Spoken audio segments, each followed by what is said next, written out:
بسم الله الرحمن الرحیم الحمد للہ وحدہ والصلاة علی من لا نبی بعد۔ لشکر اسلام کی روانگی۔ حضرت واقدی فرماتے ہیں کہ خلیفہ اول حضرت ابوبکر صدیق رضی اللہ تعالیٰ عنہ سن کر فوراً کھڑے ہوئے اور پاپیادہ مع دیگر حضرات حضرت عمر فاروق رضی اللہ تعالیٰ عنہ، حضرت عثمان غنی و حضرت علی مرتضیٰ کرم اللہ وجہہ و سعید بن زید بن عمر بن نفیل رضی اللہ تعالیٰ عنہ اور قبیلے اوس و خزرج کے ہمراہ مجاہدین کے لشکر کے پاس مدینہ طیبہ سے باہر پہنچے۔ لوگوں نے آپ کو دیکھ کر خوشی سے اللہ اکبر کے فلک بوس نعروں کے ساتھ آپ کا استقبال کیا۔ تکبیر کی گونج اپنی کثرت اور زور کی وجہ سے پہاڑوں سے ٹکرائی۔ تکبیر کا جواب پہاڑوں نے تکبیر سے دیا۔ حضرت صدیق اکبر رضی اللہ تعالیٰ عنہ ایک ایسے بلند مقام پر کھڑے تھے کہ آپ سب کو نظر آ سکے۔ آپ نے فوج ظفر موج پر ایک نظر ڈالی۔ لشکر کی کثرت کی وجہ سے زمین کا چپا چپا بھرا ہوا نظر آ رہا تھا۔ آپ کا چہرہ مبارک یہ دیکھ کر مارے خوشی کے دمکنے لگا۔ زبان مبارک پر یہ دعا جاری ہوئی: بار الہ آپ ان لوگوں کو صبر کا وعدہ عنایت کیجیے، ان کی مدد فرمائیے، انہیں کفار کے پنجے میں اسیر نہ کیجیے۔ دعا کے بعد سب سے پہلے آپ نے یزید بن ابی سفیان رضی اللہ تعالیٰ عنہ کو بلا کر ایک فوجی نشان عطا کر کے 1000 سواروں پر سردار مقرر کیا، اور ان کے بعد رابعہ بن عامر جو قبیلہ بنی عامر میں سے حجاز میں ایک مشہور شاہ سوار تھے بلایا، اور ان کے ماتحت بھی 1000 سوار دے کر ایک نشان مرحمت کیا۔ اس کے بعد آپ نے یزید بن ابی سفیان سے فرمایا کہ یہ رابعہ بن عامر بڑے قدر و منزلت و بزرگی و شرافت کے آدمی ہیں، تم ان کی شجاعت، حملہ آوری، مردانگی اور رائے سے خوب واقف ہو۔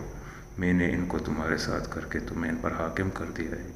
تمہیں چاہیے کہ انہیں بطور ہر اول اور مقدمۃ الجیش کے رکھو، ان سے مشورہ کر کے اس پر عمل کرو اور ان کی رائے کے خلاف کام نہ کرو۔ یزید نے کہا کہ مجھے یہ تمام باتیں بصر و چشم قبول و منظور ہے۔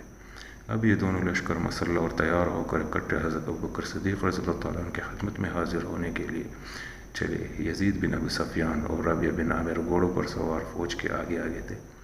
جس وقت یہ دونوں لشکر آپ کی خدمت میں حاضر ہوئے تو رخصت کے وقت جناب صدیق اکبر رضی اللہ تعالیٰ عنہ پاپیادہ لوگوں کے ساتھ ہو لیے۔ یزید بن ابی سفیان نے عرض کیا: یا خلیفہ رسول، اللہ تعالیٰ کے غضب سے شرم و حیا آتی ہے کہ ہم سوار ہو اور آپ پاپیادہ چلے، یا تو جناب والا سوار ہو لے یا ہمیں حکم دے کہ ہم بھی پاپیادہ ہو جائے۔ آپ نے فرمایا: نہ میں سوار ہوتا ہوں اور نہ تمہیں اترنے کو کہتا ہوں، میں اپنی اس پیادہ پائی کے اجر کی امید اپنے مولا کریم سے رکھتا ہوں۔ چنانچہ اسی طرح پاپیادہ آپ ثنیۃ الوداع تک تشریف لائے۔ وہاں آ کر آپ ٹھہر گئے۔ یزید بن ابی سفیان رضی اللہ عنہ نے خدمت میں حاضر ہو کر عرض کیا: یا خلیفہ رسول صلی اللہ علیہ وسلم، ہمیں آپ کچھ نصائح اور وصیتیں کر دیجیے۔ آپ نے فرمایا: جب تم کسی مقام سے کوچ کرو تو چلنے میں ساتھیوں پر سختی نہ کرو، اپنے قوم اور اپنے آدمیوں کو سخت سزائیں مت دو، ہر کام میں مشورہ کرو، عدل کا ہاتھ سے جانے نہ دو، ظلم و جور سے بچو اور دور رہو، کیونکہ کسی ظالم قوم نے فلاح و بہبود نہیں پائی اور نہ کسی قوم پر فتح حاصل کی۔ قرآن شریف میں موجود ہے، اس پر عمل کرنا۔ یعنی جس وقت تم کافروں کے گروہ سے مقابلہ کرو تو پیٹ پھیر کر مت بھاگو، کیونکہ جو شخص اس وقت بھاگ جاتا ہے تو جنگ کو کاٹ دیتا ہے، اور جس وقت اپنے دشمن پر فتح پالو تو صغیر سن بچوں اور عمر رسید بوڑھوں پر، عورتوں اور نابالغوں کو قتل نہ کرنا، خرموں کے درخت کے قریب نہ جانا، کھیتوں کو نہ جلانا اور پھلدار درختوں کو نہ کاٹنا، حلال جانوروں کے علاوہ کسی جانور کو ذبح نہ کرنا۔ جس وقت تم دشمن سے کوئی عہد کر لو تو اس سے ہرگز نہ پھرنا۔ صلاح کے وقت جس وقت کر چکے تو صلح نامہ کی تجزیہ نہ بکھیر دینا۔ نیز یاد رکھو، تم ایسے لوگوں سے بھی ملو گے جو اپنی عبادت خانوں میں گوشہ اختیار کیے ہوئے ہیں اور اس گوشہ نشینی کو اپنے زغم میں خدا کے لیے سمجھتے ہیں۔ ایسے لوگوں اور ایسے قوم سے کوئی تعارض نہ کرنا جبکہ وہ اس خلوت و علیحدگی کو اپنے لیے بہتر سمجھتے ہیں۔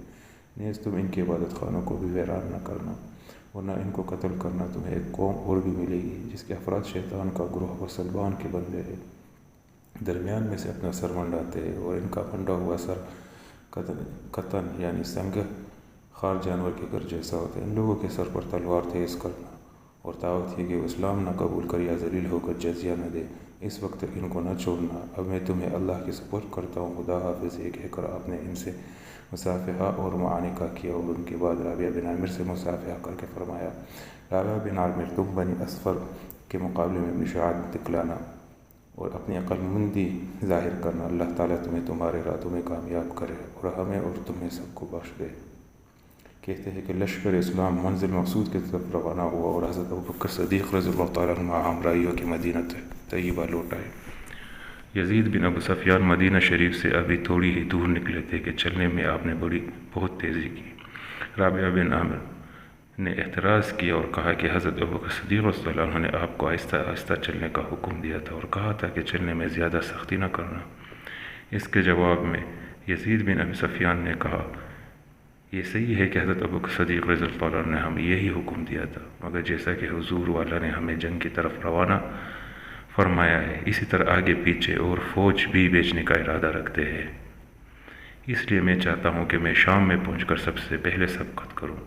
ممکن ہے کہ دوسرے لشکر کے سامنے اور ملنے تک ہم کچھ فتح حاصل کر لیں، جس سے ہمیں 3 طرح کے منافع حاصل ہو سکتے ہیں۔ اول، اللہ تبارک و تعالیٰ اور اس کے رسول صلی اللہ علیہ وسلم مقبول کی رضامندی، اور دوسرے، اپنے خلیفہ کی خوشنودی، تیسرے غنیمت کا مال۔ انشاءاللہ تعالیٰ یہ سن کر رابعہ نے کہا، جس طرح آپ کی خوشی ہو چلیے، تمام زور و قوت اللہ تعالیٰ کے اختیار میں ہے۔ چنانچہ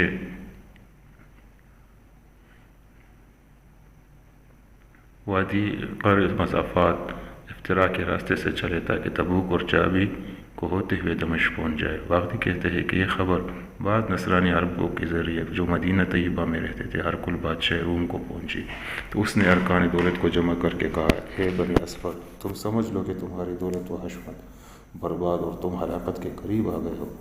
جب تک تم اپنے دین کے احکام کے پابند اور حدود اللہ پر جو انجیل مقدس میں بتائے گئے تھے قائم رہے، اس وقت تک دنیا کی جس بادشاہ نے بھی تم پر اور تمہارے ملک شام پر لڑائی کا قصد کیا، وہ خود مغلوب اور تم اس پر غالب ہوتے رہے۔ تمہیں یاد ہے کہ کسریٰ بن حرزم نے فارس کے لشکر کے ساتھ تم پر چڑھائی کی تھی مگر الٹے پاؤں بھاگا تھا۔ ترکوں نے تم پر فوج کشی کی تھی مگر ہزیمت اٹھائی تھی۔ قوم جرامکہ سے چڑھ کر آئی تھی، اسے تم نے بھگا دیا تھا۔ اب تم نے احکام دین میں تغیر و تبدل کر دیا، ظلم اختیار کر لیا، جس کی وجہ سے خدا کے مجرم بن گئے۔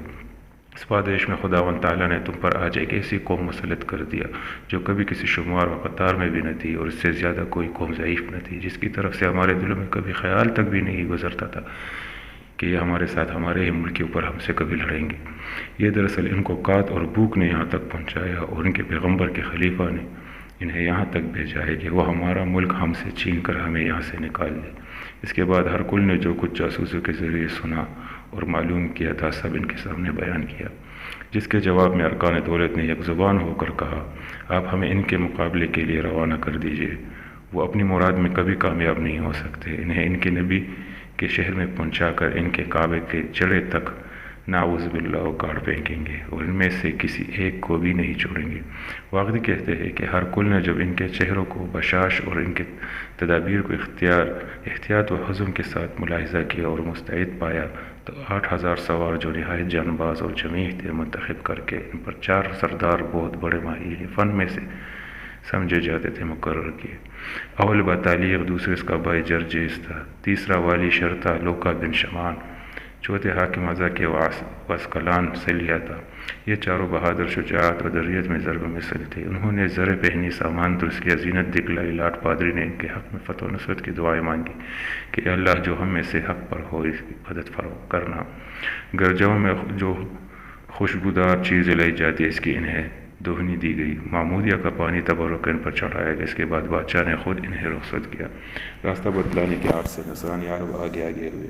واقعی فرماتے ہیں، یاسر بن حسین کا بیان ہے کہ حضرت یزید بن ابی سفیان رومی لشکر سے 3 روز قبل اپنی فوج کے مقام تبوک پہنچ چکے تھے۔ چوتھے روز اصحاب رسول صلی اللہ علیہ وسلم کا ارادہ تھا کہ آگے بڑھے کہ دور سے انہیں گرد اڑتی دکھائی دی۔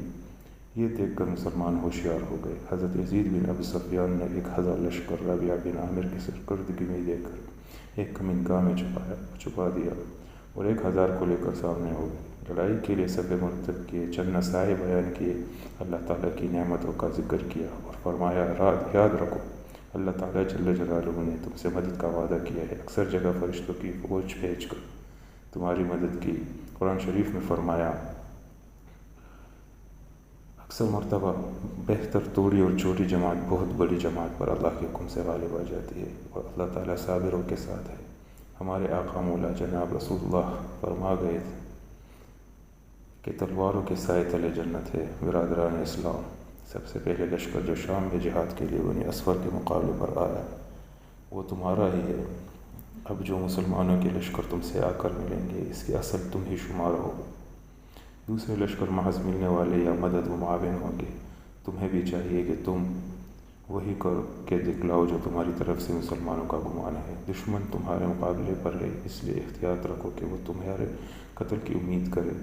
تم اللہ تعالیٰ کی مدد کرو، باری تعالیٰ تمہاری مدد فرمائیں گے۔ حضرت یزید بن ابی سفیان ابھی یہ نصائح کر ہی رہے تھے کہ سامنے سے رومیوں کی فوج کی پیش رو اور اس کے پیچھے فوج پہنچ گئی۔ عربوں کو کم دیکھ کر سمجھے کہ بس اتنی ہی فوج ہے۔ اپنی زبان میں نہایت کرخت آواز کے ساتھ آپس میں کہنے لگے، جو تمہارے ملک پر قبضہ کرے حرمت کی پردہ داری اور تمہارے بادشاہوں کے قتل کا ارادے سے آئے ہے، گھیر لو، صلیب سے مدد چاہو تاکہ وہ تمہیں مدد دے۔ اور ایک دم حملہ کر دیا۔ اصحاب رسول اللہ صلی اللہ علیہ وسلم نے بھی بڑی ہمت و جرأت کے ساتھ حملے کا جواب دیا۔ لڑائی شروع ہو گئی، دیر تک لڑائی رہی۔ رومی اپنے کثرت کی وجہ سے غالب آ گئے۔ انہوں نے سمجھ لیا کہ ہم نے مسلمانوں پر قبضہ کر لیا۔ اچانک ربیعہ بن عامر ماں اپنی فوج کے تکبیر کے نعرے لگاتے اور اپنے آقا و مولا سید البشر جناب رسول اللہ صلی اللہ علیہ وسلم پر زور زور سے درود پڑھتے عربی گھوڑوں پر سوار برق کی طرح گرجتے ہوئے نمودار ہوئے۔ آپ نے اس زور سے حملہ کیا کہ توحید کا عالم لہرانے لگا۔ رومیوں نے جس وقت اس کمینگاہ سے آنے والے لشکر کو دیکھا، ان کی ہمتیں ٹوٹ گئی۔ ان کے دلوں میں اللہ تعالیٰ نے ایسا رعب ڈال دیا کہ ان کے پیر اکڑ گئے اور بھاگ پڑے۔ ربیعہ بن عامر کی نظر بطلیق پر پڑی جو اپنے لشکر کو لڑائی کی ترغیب و تحریض دلا کر انہیں جنگ پر آمادہ کر رہا تھا۔ آپ نے قیافہ سے معلوم کیا کہ سالار لشکر معلوم ہوتا ہے۔ یہ سوچ کر آپ نے نہایت بہادری و دلیری کے ساتھ ایک ایسا نیزہ مارا کہ اس کے تمام پہلو کو چیرتا ہوا دوسری طرف نکل گیا۔ بطلیق بے ہوش ہو کر گرا۔ رومیوں نے جب اس کی یہ حالت دیکھی بے تحاشا بھاگے اور میدان غلامان رسول اللہ صلی اللہ علیہ وسلم کے ہاتھ رہا۔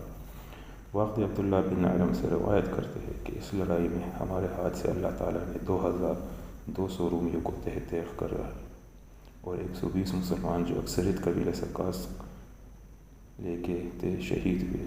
ہزیمت خوردہ رومیوں سے مخاطب ہو کر جرجس بولا، میں کس منہ سے بادشاہ ہرقل کے پاس حاضر ہوں گا؟ سخت افسوس کی بات ہے کہ مسلمانوں کی تھوڑی سی فوج نے کس دلیری و بہادری کے ساتھ ہمارے بڑے بڑے سرماؤں کو تلوار کے گھاٹ اتار دیا، ہمارے خون سے زمین رنگ دی، لاشوں کے تودے لگا دیے۔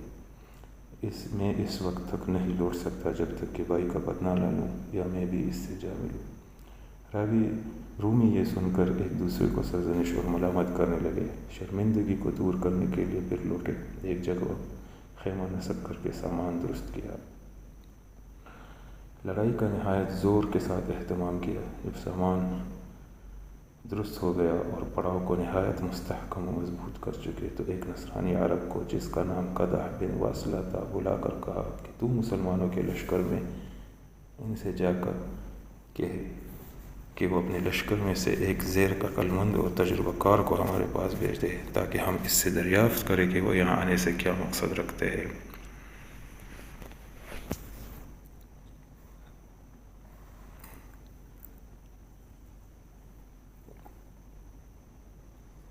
قدح بن واصلہ ایک تیز سبک رو گھوڑے پر سوار ہو کر مسلمانوں کے لشکر میں آیا۔ قبیلہ اوس کے چند شخصوں نے اپنے لشکر کی طرف ایک اجنبی کو آتے دیکھ کر دریافت کیا کہ یہاں آنے سے کیا عرض ہے۔ قدح نے جواب دیا کہ ملکی معاملات اور آپ کے یہاں آنے کا مقصد دریافت کرنے کے عرض سے ہمارے سردار لشکر آپ کے ایک عقل مند اور تجربہ کار شخص کو بلاتے ہیں۔ حضرت ربیعہ بن عامر نے کہا کہ میں جاؤں گا۔ حضرت یزید بن ابی سفیان نے فرمایا کہ ربیعہ تمہارا جانا مناسب نہیں ہے کیونکہ تم نے کل کی لڑائی میں ان کے ایک بڑے عہدیدار کو قتل کیا تھا۔ آپ نے کہا باری تعالیٰ قرآن شریف میں فرماتے ہیں، یعنی اے رسول اللہ صلی اللہ علیہ وسلم آپ کہہ دیجئے کہ ہمیں کوئی مصیبت نہیں پہنچتی مگر وہی جو اللہ تعالیٰ نے ہمارے لیے لکھ دی ہے، اور وہ اللہ تعالی ہمارے ساتھ ہے، نیز میں آپ اور تمام مسلمانوں کو اس کی نصیحت کرتا ہوں کہ آپ حضرات کی تمام توجہ میری طرف رہے۔ اگر رومی میرے ساتھ کوئی بے وفائی یا فریب کاری کرے اور اس وجہ سے میں ان پر حملہ آور ہوں تو تم بھی ان پر حملہ کر دو۔ یہ کہہ کر آپ گھوڑے پر سوار ہوئے اور تمام مسلمانوں کو سلام کر کے دشمن کی طرف چل دیے۔ جس وقت آپ حریف کے خیموں کے قریب پہنچے تو قدح بن واصلہ نے کہا کہ بادشاہ کے لشکر کی تعظیم کیجیے اور گھوڑے سے اتر لیجیے۔ آپ نے فرمایا کہ میں ایسا شخص نہیں ہوں کہ عزت چھوڑ کر ذلت اختیار کروں۔ یہ کبھی نہیں ہو سکتا کہ میں اپنے گھوڑا دوسرے کے سپرد کر دوں۔ میں سوائے خیمہ کے دروازے کے اور کسی جگہ نہیں اتروں گا۔ اگر آپ کو یہ منظور نہیں ہے تو میں لوٹ جاتا ہوں، کیونکہ آپ لوگوں نے ہی ہمیں بلایا ہے۔ میں نے آپ کے پاس کسی طرح پیغام نہیں بھیجا۔ قدح بن واصلہ نے یہ تمام قصہ رومیوں سے جا کر بیان کیا۔ انہوں نے آپس میں مشاورات کی اور کہا کہ عربی لوگ قول کے بہت پکے اور بات کے سچے ہوتے ہیں۔ جس طرح وہ آنا چاہے آنے دو۔ چنانچہ آپ اسی طرح گھوڑے پر سوار خیمے تک تشریف لے گئے اور خیمے کے قریب پہنچ کر گھوڑے سے اترے اور گھوڑے کی باگ ہاتھ میں تھامے ہوئے زمین پر دو زانوں بیٹھ گئے۔ جرجیس نے کہا، برادر عربی، تم ہمارے نزدیک بہت ہی کمزور تھے۔ ہمارے دل میں بھی اس کا شعبہ بھی نہیں گزرتا تھا کہ تم ہم سے کسی وقت لڑو گے اور ہم پر کبھی چڑھ بھی آؤ گے۔ اب تم ہم سے کیا چاہتے ہو؟ آپ نے فرمایا، ہماری یہ خواہش ہے کہ تم ہمارا دین قبول کر لو اور جو کلمہ ہم پڑھتے ہیں تم بھی وہی پڑھو، اور اگر یہ منظور نہیں ہے تو ہمیں جزیہ دیا کرو، اور اگر اس میں بھی کسی طرح کا پس و پیش ہے تو یاد رکھو تلوار سب سے اچھا فیصلہ کرتی ہے۔ جرجیس نے کہا کہ اس میں کیا خرچ ہے اور اس میں کون سا امر مانے ہے کہ تم ملک فارس پر چڑھائی کرو اور ہم سے صلح اور دوستی رکھو؟ آپ نے فرمایا، ملک فارس کی نسبت چونکہ تمہارا ملک ہم سے قریب ہے اور اللہ تعالیٰ احکم الحاکمین نے ہمیں حکم دیا ہے کہ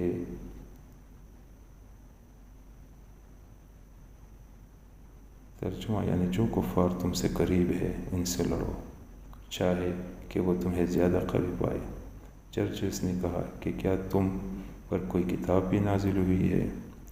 آپ نے فرمایا کہ ہاں، جیسے تمہارے نبی حضرت عیسیٰ علیہ السلام پر انجیل مقدس نازل ہوئی تھی۔ اس نے کہا، یہ بھی ہو سکتا ہے کہ تم ہم سے اس شرط پر صلح کر لو کہ ہم تمہارے ہر ایک آدمی کو 1 دینار اور 1 اونٹ غلہ اور تمہارے سردار کو 100 دینار اور 10 اونٹ غلہ اور تمہارے خلیفہ کو 1000 دینار اور 100 اونٹ غلہ دے دیں، اور ہمارے آپ کے درمیان ایک صلح نامہ ودیع مضمون مرتب ہو جائے کہ نہ تم ہم سے کبھی لڑو اور نہ ہم تم سے کبھی جنگجو ہو۔ آپ نے فرمایا، ایسا کبھی نہیں ہو سکتا۔ میں پہلے کہہ چکا ہوں کہ اول تو اسلام، دوسرا جزیہ اور تیسرا تلوار ہے، اور بس۔ اس نے کہا کہ ہم سے یہ تو کبھی نہیں ہو سکتا کہ مذہب تبدیل کر کے مسلمان ہو جائے، کیونکہ ہم اپنے دین سے بہتر کسی مذہب کو نہیں دیکھتے، اور جزیہ سے بہتر مرنا ہے۔ بس بہتر یہی ہے کہ ہم مرے، تم ہم سے زیادہ جنگجو نہیں ہو، کیونکہ ہماری فوج میں اولاد طارق اور مالکہ، مرد میدان، تلوار اور نیزہ کے ماہرین موجود ہے۔ اس کے بعد جرجس نے درباران کو حکم دیا کہ ثقیلہ نامی پادری کو بلا کر لائے تاکہ اس بدوی کے ساتھ مناظرہ کیا جائے۔ والسلام، شکریہ۔